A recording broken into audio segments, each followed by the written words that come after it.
सुमिता शादी होकर अपने ससुराल पहुंची। कुल मिलाकर उसके ससुराल में 5 लोग थे। एक देवर, ननद, सास ससुर और उसका पति। अब सुमिता के जाने के बाद परिवार में 6 लोग हो गए थे। आपस में वे लोग बड़े प्यार से रहते थे, हंसी खुशी। वे लोग सुमिता को अपने परिवार में शामिल कर लिए। देवर और ननद तो हमेशा उसके आगे पीछे घूमते रहते। ऐसे तो सुमिता भी स्वभाव की बुरी नहीं थी। वह भी उन दोनों से प्यार से बात करती और अपने सास ससुर का भी सम्मान करती। लेकिन उसमें एक बुरी आदत थी। अगर नंदिनी, उसकी ननद और देवर आनंद उसके सामान को छूते तो वह बोल पड़ती, मैं इसे मायके से लेकर आई हूँ। एक दिन सुमिता का नया पर्स देखकर नंदिनी को मन किया कि उसे अपने कॉलेज ले जाए। उसे सुमिता ने मना नहीं किया, लेकिन बोली, नंदिनी ध्यान से, मैं इसे मायके से लेकर आई हूँ, बड़ी महंगी है, खरोच ना लगे। उसी तरह एक दिन उसके कमरे में लगा टेलीविज़न आनंद चला रह कर देख रहा था। वह जब कमरे में आई, बोली, देवर जी ज़्यादा देर तक मत चलाइएगा, कहीं ख़राब ना हो जाए, बड़ी महंगी है, मैं इसे अपने मायके से लेकर आई हूँ। सभी लोग सुमिता को पसंद करते थे, लेकिन उसका इस तरह हमेशा यह बोलना कि मेरे मायके का है, इसे मैं मायके से लेकर आई हूँ, बहुत महंगी है, सभी को बुरा लगता।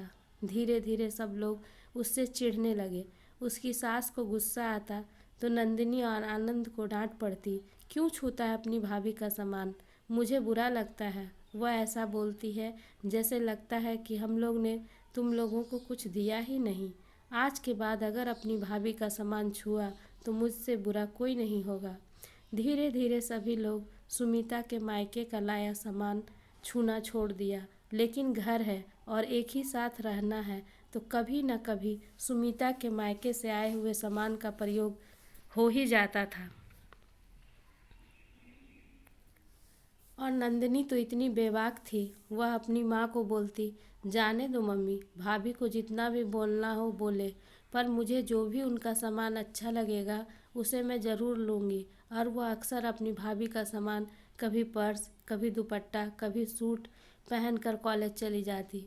और आदत से लाचार सुमिता बोलती, नंदिनी देखिए ना, इसमें दाग लग गया, मैं अपने मायके से लाई थी, बड़ी महंगी थी। सुमिता जब भी अपने मायके जाती, महंगा से महंगा और स्टाइलिश सामान लेकर आती। उसे देखकर नंदिनी आकर्षित हो जाती और कॉलेज जाते वक्त उसका प्रयोग कर लेती थी। धीरे धीरे समय बीतने लगा। सुमिता माँ बनने वाली थी। उसने एक बेटे को जन्म दिया।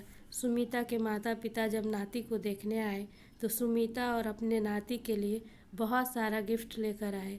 एक दिन सुमिता को मायके से मिला हेयर ड्रायर नंदिनी चला रही थी। सुमिता बोली, ध्यान से। बीच में ही नंदिनी बोल पड़ी, हाँ हाँ मुझे पता है, यह आपके मायके से मिला है। दोनों के बीच इसी बात पर कहा सुनी होने लगा। उन लोगों के बीच का शोरगुल सुनकर घर के सारे लोग सुमिता के कमरे में आ गए। शोरगुल सुनकर सुमिता का बेटा जाग गया और डर कर रोने लगा। उसकी सास जल्दी से बच्चे को गोद में उठाकर कमरे से बाहर निकलने लगी। आदत से लाचार सुमिता बोल पड़ी, माँ जी ध्यान से, इसे मैं मायके से लेकर आई हूँ। यह सुनते ही घर के सारे लोग ठहाका लगाने लगे। उन लोगों की हंसी सुनकर जब सुमिता को अपनी बात समझ में आई तो वह झेप गई। उसे शर्मिंदगी महसूस हुई और अपने घर वालों से वादा किया कि आज के बाद कभी ऐसा नहीं बोलेंगे। सभी लोग आपस में मिलकर हंसने लगे।